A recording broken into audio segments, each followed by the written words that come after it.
Study IQ IAS, अब तैयारी हुई affordable.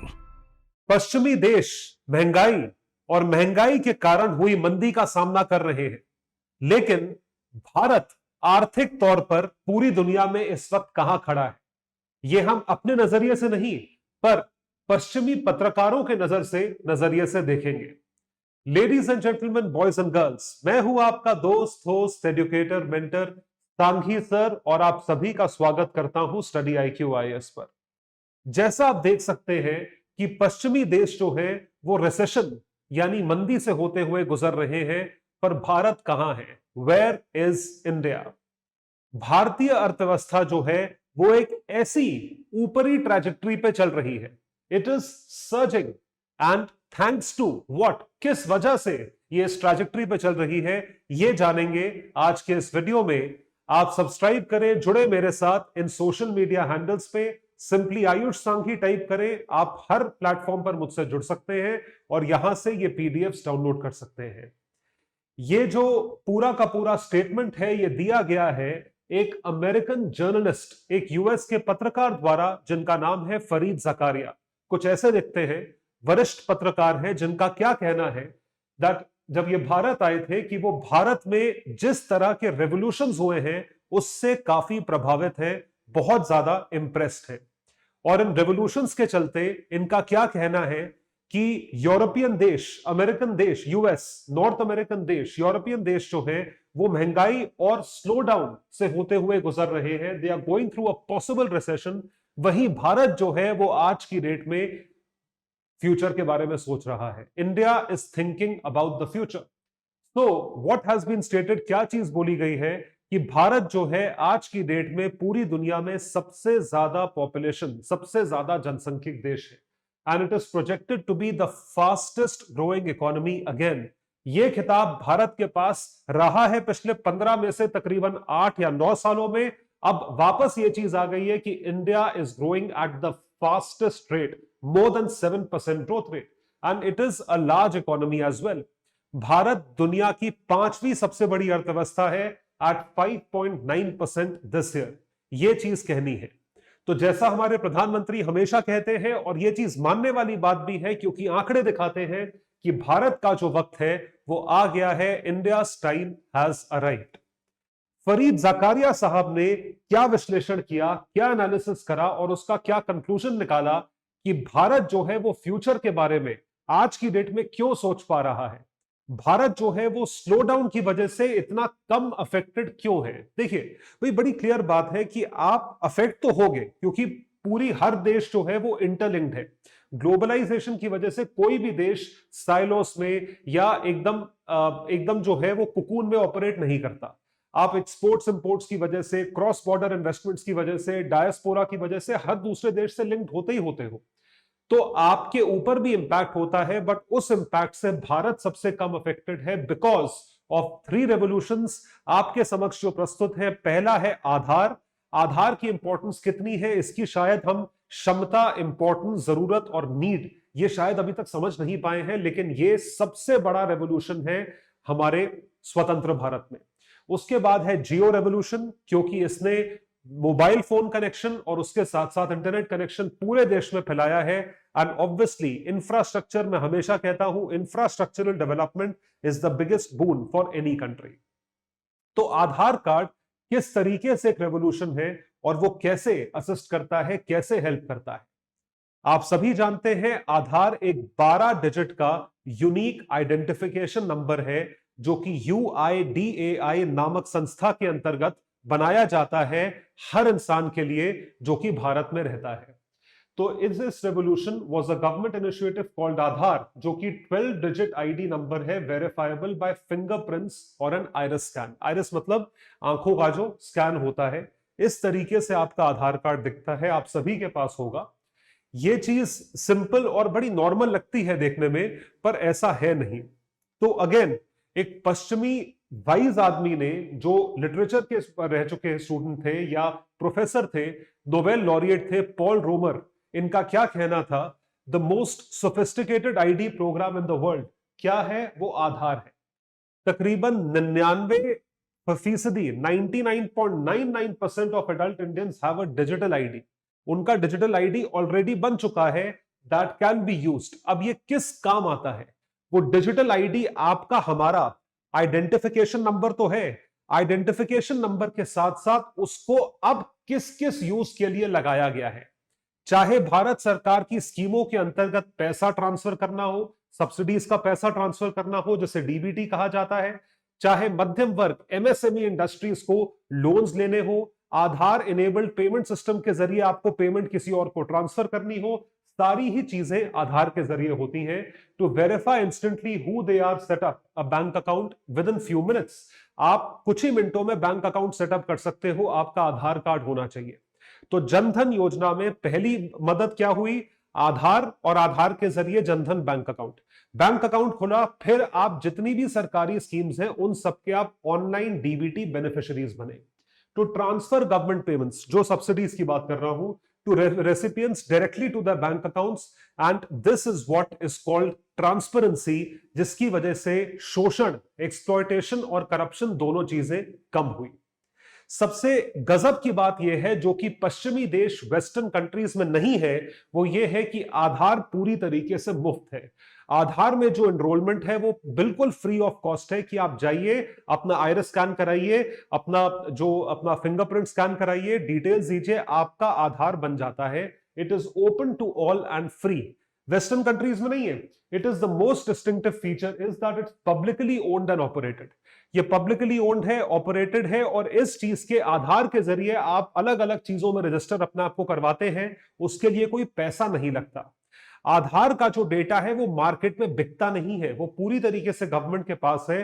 Unlike western companies, FANG companies like Facebook and Google, they are private monopolies that can share your data to make a profit. वो आपका data share करते हैं profit कमाने के लिए। डेटा की वैल्यू ना, फेसबुक के पास क्या है? आपका पूरा पैटर्न है, डेटा है, कहां जाते हो, कौन दोस्त है, किस कॉलेज में पढ़ते हो, वो शेयर करते हैं, और उसके बेसिस पे आपको एडवर्टाइजमेंट्स आते हैं, ईमेल्स आते हैं। Entrepreneurs can even build businesses on Aadhaar. Business build हो सकते हैं, आपके लोन्स अप्रूव हो सकते हैं आधार पे। And when you use the platform to send money और take out a loan, you don't pay those persistent fees to ubiquitous in the West. तो वेस्ट में अगर आप ये सर्विसेज लेते हैं उसका पैसा लगता है, आधार UIDAI इसका पैसा नहीं लेता। इसका सबसे बड़ा एग्जांपल है आधार इनेबल्ड पेमेंट सिस्टम AEPS, जिसके जरिए आप पैसा एक खाते से दूसरे खाते में ट्रांसफर कर सकते हो, customers to make payments using their Aadhaar number. शर्त यह है, देखिए, आधार को लिंक करा गया बैंक अकाउंट से, और आप जो है पेमेंट कर सकते हैं। जिस तरीके से यूपीआई या वॉलेट के थ्रू पेमेंट होती है, वैसे यहां पे होती है। AEPS यूज करने के लिए आधार को बैंक अकाउंट से लिंक करें और पेमेंट ट्रांसफर करें, and by providing Aadhaar verification at point of sale और माइक्रो ATMs। बहुत आसान प्रोसेस है, विदाउट एनी प्रोसेसिंग फीस। तो फादर ऑफ आधार जो नंदन नीलेकानी साहब हैं, जिनको आप देख रहे हैं, एक्स इंफोसिस के फाउंडर भी थे। ये एक विजनरी थे, एक आर्किटेक्ट थे, अभी भी हैं, जिनके अंतर्गत आधार का पूरा जो है फंक्शनिंग आता है। Aadhaar is his brain child, and he describes how to create jobs in novel bottom up fashion. ये बड़ा अच्छा तरीका है। तो एक तो होता है टॉप डाउन अप्रोच, जो कि चाइनीज मेंटालिटी है, कि आप एक फैक्ट्री बनाए, उससे मिलियंस ऑफ जॉब्स नीचे तक क्रिएट हो जाए, जो कि अच्छी मेंटालिटी है, कुछ गलत नहीं है उसमें। वो कोशिश करते हैं top down approach, because China wants to have everything controlled.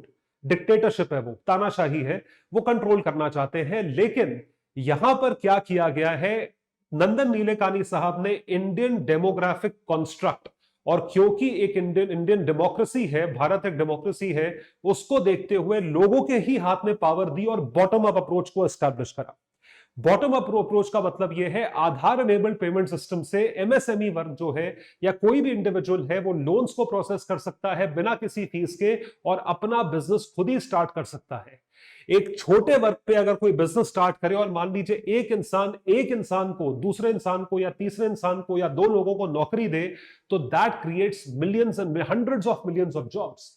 So rather than Chinese top-down approach, he envisioned using Aadhaar to get loans to millions of small businesses scattered throughout the country. Loan in 59 minutes.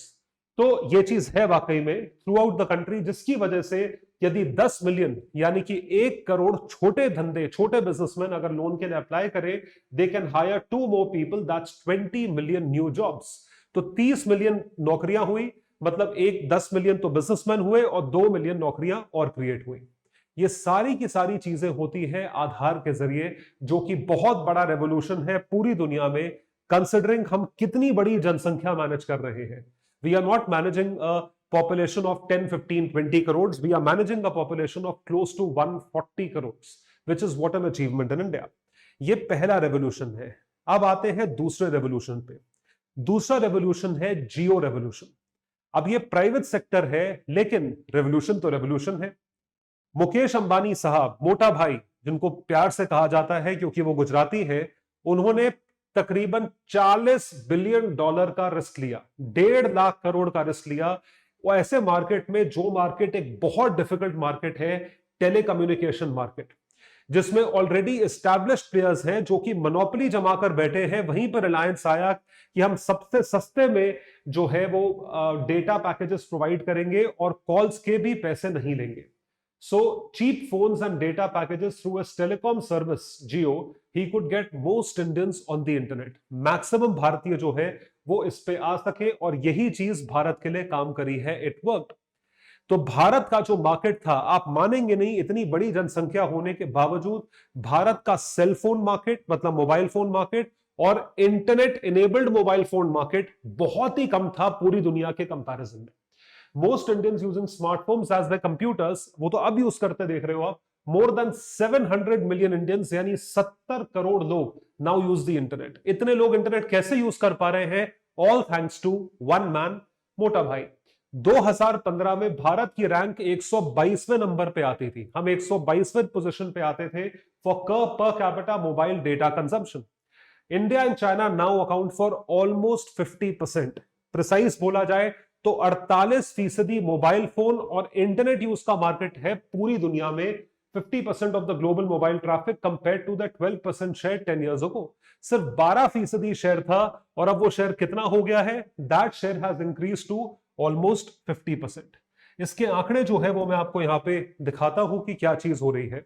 तो आप देख सकते हैं mobile data traffic, so this 2%, ये जो है ये भारत का कंट्रीब्यूशन है, यानी कि ये भारत का शेयर था 2%। ये था 2012 में। 2012 में जो भारत का शेयर था वो था 2%। अब जो है ये शेयर हो गया है बढ़ के 21%, 21% 2022 में। 21% शेयर 10 साल में, मतलब ऑलमोस्ट आप सोच के देखिए 10 गुना शेयर हो जाना, ये मजाक नहीं है। It is a very big thing. 10% share 10 साल में कैसा बढ़ गया? ऐसे लोगों के पास बहुत पैसा आ गया? नहीं, क्योंकि वही सर्विस जो थी वो और अफोर्डेबल हो गई है। It has become more affordable. और 27% शेयर जो है वो चाइना का है। तो कुल मिला के दोनों देशों का 48% शेयर बनता है।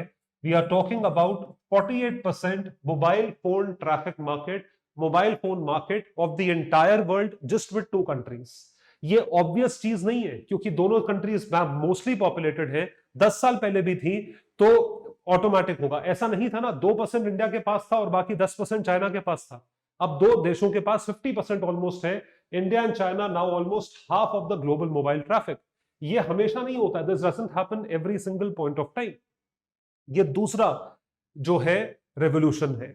तीसरा रेवोल्यूशन जो है, जो सबसे जरूरी रेवोल्यूशन है, चाहे 1950s हो, 1960s हो, चाहे 2000s हो, हमेशा एक चीज पे फोकस रहा है और आगे भी हमेशा रहेगा, और वो है infrastructure. That is infrastructural revolution. बहुत जरूरी है, हाईली इंपॉर्टेंट। जब तक देश में इंफ्रास्ट्रक्चर नहीं होगा, और इंफ्रास्ट्रक्चर में सब कुछ आता है। अब अगर मोबाइल फोन भी आपको प्रोवाइड करना है तो आपको टावर चाहिए उतरे, तो वो tower is a part of infrastructure. Wires are a part of infrastructure. आप पहुंचोगे कैसे is a part of infrastructure. इस पे फोकस बहुत मैसिवली किया गया था, लेकिन अब जाके इसका फोकस जो है वो 4 गुना 10 गुना एक नई हाइट पे पहुंच गया है। इस हाइट पे पहुंचा है कि आप स्कीम्स देखेंगे और उसकी अचीवमेंट्स देखेंगे तो भौचक्के रह जाएंगे। That it is apparent anyone to visiting India because of the logistics, the quality of logistics in terms of roads, which includes highways, expressways, in terms of airports, train stations and other projects has exploded। ये चीज बढ़ चुकी है। Train stations कितने सारे हो गए, greenfield brownfield airports उड़ान स्कीम के अंतर्गत कितने हो गए, भारतमाला परियोजना के तहत कितनी सड़कें बनी हैं, सागरमाला परियोजना के तहत कितने पोर्ट्स बने हैं। Government capital spending has risen 5 fold since fiscal 2014 and the average construction of national highways has roughly doubled as having seaport capacity and the number of airports. ये चीज दुगनी से ज्यादा हो गई है. It has more than doubled. कैसे हुआ? How has it happened? Infrastructure इकलौती ऐसी चीज है जिसके लिए आपको बेहद ज्यादा पैसा खर्च करना पड़ता है, भरमार पैसा खर्च करना पड़ता है. तो आपको कंपैरिजन बताते हैं कि भारत का इंफ्रास्ट्रक्चर पे कुछ साल पहले तक जीडीपी एलोकेशन कितना था और आज की डेट में कितना है. How much budget has been allocated by the government of India towards infrastructural spending? So we were at 1.7% in 2014. 2014 में 1.7% था, जो बढ़ के तकरीबन 3% हो गया है 2022-23 में. यानी कि आप देख सकते हैं that how much infrastructural allocation has increased. तो 10 लाख करोड़ का जो allocation है, which is 3.3% of GDP, ये सिर्फ इसी साल के बजट में जो है एलोकेट किया गया है. An increase of 3 times from 2019. इसमें सब कुछ आता है और ये एग्जाम्पल है, ये दर्शाता है कि हमने एलोकेशन हर तरफ करा है, जिसका सबसे बड़ा प्रूफ है रेलवे मंत्रालय, railway budget. Ministry of railways को मिले हैं 2,40,000 करोड़, 2.4 लाख करोड़, जो कि 9 टाइम्स ज्यादा है, 9 गुना ज्यादा है 2013-14 के कंपैरिजन में. मतलब 13-14 से अभी तक 9 साल हुए हैं, 9 साल में 9 गुना ज्यादा एलोकेशन हो गया है. Ministry of road transport and highway saw a 36% increase, यानी 1/3 बढ़ोतरी देखी गई है in its budget to about 2.7 lakh crore. तो रोड ट्रांसपोर्ट एंड हाईवेज ये गडकरी साहब का मंत्रालय है, ये अश्विनी वैष्णव जी का मंत्रालय है, मिनिस्ट्री ऑफ रेलवेज का, खुद आईएएस अफसर रह चुके हैं. और आप देख सकते हैं किस तरीके से ये एलोकेशंस बढ़े हैं. They have been massively increased. कैसे इंक्रीज हुए और किस किस तरफ ये पैसा खर्च हो रहा है. Infrastructural projects are smart cities mission, Bharatmala project, PM Gati Shakti, metro rail project. हर तरफ एलोकेशन और भरमार एलोकेशन जो है वो किया गया है. कैसे किया गया है? Cities have to be made smarter. कैसे? रहने लायक शहर, हम सब रहते हैं शहरों में, हमारे लिए क्या चीजें जरूरी है? प्रॉपर सैनिटेशन, ठीक है, प्रॉपर सीवरेज सिस्टम, कि आप मेंटेनेंस अच्छे से करें, सुंदर तरीके से आप मेरे सेक्टर को, मेरे जिले को, मेरे गांव को, मेरे शहर को मेंटेन करें, क्लीनलीनेस हो. ये सारी की सारी चीजें जो है स्मार्ट सिटीज मिशन के अंतर्गत करी गई है. स्टार्टिंग विद वाटर सप्लाई, पानी और बिजली, जो कि बेसिक चीजें हैं. और इंसान क्या मांगता है भाई? आप और मैं घर पे रह रहे हैं, हम ये थोड़ी बोलेंगे मेरे घर के ऊपर की ओजोन लेयर डिप्लीट हो गई है, गर्मी ज्यादा हो गई है. ये कंप्लेंट आप सरकार से या अथॉरिटी से थोड़ी करोगे, म्यूनिसिपैलिटी से थोड़ी करोगे. किससे करोगे कंप्लेंट? किसी से नहीं. आपको क्या चाहिए भाई? बिजली आए, पानी आए, कूड़ा टाइम पे उठे, सफाई होती रहे और सिक्योरिटी हो. तो बिजली, पानी, सैनिटेशन, सॉलिड वेस्ट मैनेजमेंट बिल्कुल ठीक तरीके से हो, अर्बन मोबिलिटी, सड़कों का ट्रैफिक और पब्लिक ट्रांसपोर्ट अच्छे से हो. आप घर से बाहर निकले तो आपके बस स्टॉप हो, ये सब आपके रीच में है. Affordable housing specially for the poor, highly important. गरीबों के लिए अफोर्डेबल हाउसिंग, क्योंकि ये चौल वॉल में रहेंगे फिर आपके लिए ही वो प्रॉब्लम है. And robust IT connectivity and digitization. ये सारी की सारी चीजें जो है एक सिटी को स्मार्ट बनाती हैं, जिसके जरिए 2014 में 100 सिटीज इसकी तरफ जो है एलोकेट करी गई थी. अब आप ये होमवर्क में कमेंट सेक्शन में लिखकर मुझे बताएंगे कि कितनी cities have turned smart. First thing. उसके बाद आती है एक सबसे बड़ी परियोजना जिसको हम बोलते हैं पीएम बीजेपी भारतमाला परियोजना. भारतमाला परियोजना जो है उसके तहत टारगेट था कि जितनी कंस्ट्रक्शन हम रोडवेज की करते हैं प्रतिदिन, रोडवेज की कंस्ट्रक्शन हमेशा पर डे नापी जाती है, वो कहां तक पहुंच गई है, where has it reached. India's largest infra programme envisioned in 2017, जिसके तहत तकरीबन 35,000 किलोमीटर का national highway corridor at an estimated cost of 5,35,000 crore जो है वो किया हो जाएगा. और इसकी अचीवमेंट्स जो है वो काफी अच्छी हैं. So 5,35 crore and 34,800 kilometre has to be done. ये प्रोजेक्ट होगा 7 फेजेस में, 50 new national corridors are planned. तो इसके टारगेट के जरिए हम जो है पहले कंस्ट्रक्ट कर रहे थे 18 किलोमीटर प्रतिदिन, and they eventually raise it to 30 kilometres per day. 30 kilometres तक हम पहुंच सके. तो 30% इंक्रीज, मतलब आप सोच सकते हैं कितना मैसिव इंक्रीज है कि हम आप ये जान के रखें 60 to 70% इंक्रीज और हम पहुंच चुके हैं। इसने क्या अचीवमेंट करे हैं ये मैं आपको अचीवमेंट सिखाता हूं, और उसके जरिए मैं आपको ये भी बताऊंगा कि कौन कौन से लेटेस्ट हाईवेज का इनॉग्रेशन हुआ है पिछले 1 से 2 सालों में। So we were at 6.29 kilometres, ये हम हाईवेज की बात कर रहे हैं, सिर्फ हाईवेज की। ये बढ़ के ये 50% से बढ़ गया है, ये पहुंच गया है 10.65 किलोमीटर्स पर डे 2021-22 में। पहले 300 डिस्ट्रिक्ट्स कनेक्टेड थे, अब वो 500 डिस्ट्रिक्ट हो गए हैं। और फ्रेट कैरेज ऑन हाईवेज 40% था, अब वो 80% हो गया है, डबल हो गया है। अब डबल कैसे होगा? फ्रेट मतलब होता है मालगाड़ी, और डबल कैसे होगा? सड़क होगी तो डबल होगा ना। तो सड़क हुई और उसके साथ साथ आपने कनेक्टिविटी बढ़ाई तो ऑटोमेटिकली डबल हो गया। Bharatmala project has contributed significantly towards new India. तो ये चीज जो है क्लेम करी गई है that we are building 10.65 kilometres of national highways, the recent ones being Purvanchal expressway in UP, ये नवंबर 2021 में इसका इनॉग्रेशन हुआ था। Agra Lucknow expressway again in UP, Bundelkhand भी यूपी में है, ट्रांस हरियाणा हरियाणा में है। ये सारी चीजें आप देख रहे हैं, और ये सारी चीजें अभी हाल ही में इनॉग्रेट हुई हैं। इनॉग्रेशन की स्पीड, साल भर में 4 हाईवेज इनॉग्रेट होने का मतलब ये है कि इसकी तरफ बहुत तेजी से काम चल रहा है। अभी हाल ही में पिछले महीने गडकरी साहब ने जो एक हाईवे लॉन्च करा है वो है दिल्ली जयपुर एक्सप्रेसवे, जो कि सिर्फ और सिर्फ एक विंग है दिल्ली बॉम्बे हाईवे का। दिल्ली से बॉम्बे 12 घंटे में पहुंचने का दावा रखा गया है, जिसमें से दिल्ली जयपुर आप 2 घंटे में पहुंच जाते हैं। मेरे हिसाब से अगर आप 3 घंटे में भी दिल्ली से जयपुर पहुंच गए तो बहुत बड़ी बात है। This is something which has already been achieved, ये अचीव हो गई। अब आप सोच के देखिए, एम्प्लॉयमेंट ऑटोमेटिक क्रिएट होगी, इंफ्रा बिल्ड होगा, ये सब चीजें होनी है, इसको कोई रोक ही नहीं सकता। तो एक्सप्रेसवेज, हाईवेज, रोडवेज, ये सरकार के मास्टर प्लान का सिर्फ एक हिस्सा है जो कि सड़क है। इसके सिवा और क्या क्या मील पत्थर या माइलस्टोन्स हमने अचीव करे हैं, वो सब आते हैं गति शक्ति मास्टर प्लान में। So we have roadways capacity to be increase, जो हमने डिस्कस करा। उसके बाद 200 नए एयरपोर्ट्स, हेलीपोर्ट्स, वाटरपोर्ट्स, ये सब बने हैं उड़ान स्कीम के अंतर्गत। फिर आता है रेलवे ट्रांसपोर्ट कार्गो, बहुत जरूरी है। इसके लिए डेडिकेटेड रेलवे कॉरिडोर्स या फ्रेट कॉरिडोर्स बनाए हैं, Delhi Mumbai industrial corridor, Delhi Ludhiana industrial corridor, ये चीजें बनाई गई हैं। फिर आता है transmission network to be increased to 4,54,000 circuit kilometres, ये चीज हुई है।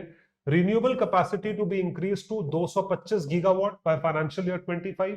पूरी दुनिया को अचानक से रिन्यूएबल एनर्जी में इंटरेस्ट आ गया है। आज तक तेल कोयला जला जला के आपने इतना पोल्यूट कर दिया एनवायरमेंट, अब जाके आपको रिन्यूएबल एनर्जी का ख्याल आया है। जो हमारे प्रधानमंत्री ने कोट करा है 2070 तक हम नेट जीरो कार्बन एमिशंस तक पहुंचेंगे।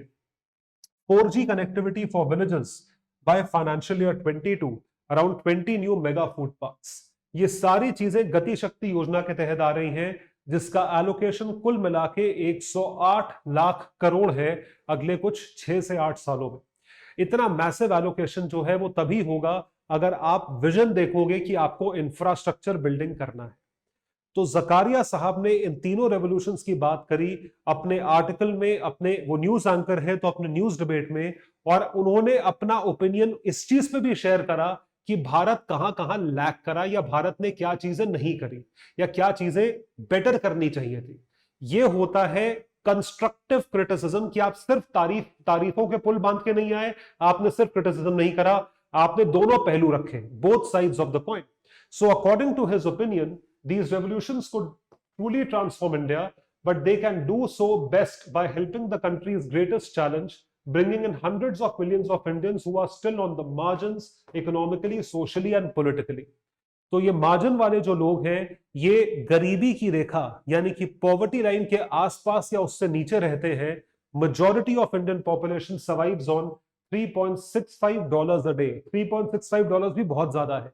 वर्ल्ड बैंक की जो डेफिनेशन है उसके अनुसार $1.9 अ डे गरीबी की रेखा मानी जाती है। $1.9 अ डे जो है वो रफली ट्रांसलेट होता है आज की डेट में 150 रुपए के आसपास, 145 to 150 rupees. 150 rupees per day यानी महीने की जो तनख्वाह है वो आपकी 4,500 रुपए होगी। कितने लोग कमाते हैं 4,500 रुपए महीने का? सो मेजॉरिटी ऑफ द 60-70 कम से कम 80 करोड़ लोग जो है वो गरीबी की रेखा के नीचे आ जाएंगे।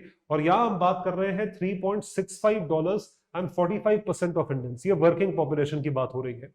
तो इस वजह से हमें इंक्लूसिव ग्रोथ या इंक्लूसिव डेवलपमेंट की तरफ फोकस करना है। उसके साथ उनका बड़ा एक महत्वपूर्ण स्टेटमेंट रहा है, वो ये है कि इंडिया में जो फीमेल लेबर वर्कफोर्स है, फीमेल वर्कफोर्स का कंट्रीब्यूशन सन 1990 में अर्थव्यवस्था में ज्यादा था एज कंपेयर टू 2022 में। 30 साल के इस पीरियड में फीमेल कंट्रीब्यूशन कम हो गया है। अब फीमेल्स काम करती नहीं है या करना नहीं चाहती, इस पर सवाल है। Larger challenge of inclusivity, inclusivity का मतलब आप इंक्लूड करें, involves India's women who are still pressured in various ways not to work outside the home. Yet despite India's growing economic prosperity, the larger picture is very different. Growth दिख रही है, लेकिन female contribution कम हो गया। कहने का मतलब यह है, फीमेल कंट्रीब्यूशन भी ज्यादा होता तो ज्यादा ग्रोथ होती। हम शायद 3.5 ट्रिलियन की जगह $5 ट्रिलियन की इकोनॉमी होते। We have grown more than 10 times, but female labor force participation has fallen from 30 to 19%. 30 से 19% हो गई है, और ये इन चार्ट्स में रिफ्लेक्ट होता है that at 1990 we were above 30%, और अब जो है ये कंट्रीब्यूशन 20% से नीचे आ गया है। It has come down to 19%। Female labour workforce participation huge, it's huge, it's a matter of concern. There is some concern which we should be accounting for. Health and survival, political empowerment, economic participation and opportunity, education attainment. क्या हम सिर्फ female empowerment के बारे में बात कर रहे हैं? क्या फेमिनिज्म, कहां है आज की फेमिनिस्ट? आप निकल कर आके ये काम की चीज क्यों नहीं बोलते हो? सिर्फ सारा का सारा फोकस जो है उल्टी सीधी चीजों पे क्यों है? निकल कर बोलो ना। और अगर आप फेमिनिस्ट हो तो निकल के आप महिलाओं को इस बात पे जगाओ। सिर्फ आवाज उठाना जगाना नहीं होता, आप जो है इस बात पे जगाइए कि भाई एक नॉर्मल महिला जो है, जिसके साथ कोई अत्याचार नहीं हुआ है, वो भी निकल के काम कर सके। This is something that you have to motivate. Don't just focus on getting married. There are many females who just want to get married. They don't want to work. तो आप उनको जगाओ, rather than politically established statements बोलना या politically dominated statements बोलना। तो अब ये सारी चीजों को देखते हुए हम किस कंक्लूजन पे पहुंचे हैं? What can we conclude? While that in mid-2000s enthusiasm did not fully translate, the country did continue to make progress. और वो आज भी कर रही है और करती रहेगी। ये ग्रो होना ही होना है। अगर आज आप 100 रुपए का इन्वेस्टमेंट देख रहे हो, उसका इंपैक्ट आपको 5 साल और 10 साल बाद दिखेगा ही दिखेगा, लेकिन उसमें कौन कंट्रीब्यूट कर रहा है? It has been the second fastest growing economy, and in years, certain years, we have been the fastest growing economy. तो और ये 20 साल से यही आंकड़ा हमने मेंटेन करा है। In recent year it has been able to accelerate growth because of series of revolutions, जो कि जकारिया साहब ने स्टेट कर दिए हैं। आप सभी को उन रेवोल्यूशंस का नाम पता है। तो फिर मैं आपको इसी सवाल के साथ छोड़ता हूं कि क्या भारत का समय आ गया है? Has India's time arrived? जरूर कमेंट सेक्शन में लिखकर मुझे बताइएगा, और इस पीडीएफ को डाउनलोड करने के लिए आप फॉलो करें मेरे टेलीग्राम हैंडल पर, Ayush Sanghi's IAS academy. That would be all for today. Thank you so much. Bye everyone. Take care and all the best. Study IQ IAS, अब तैयारी हुई अफोर्डेबल।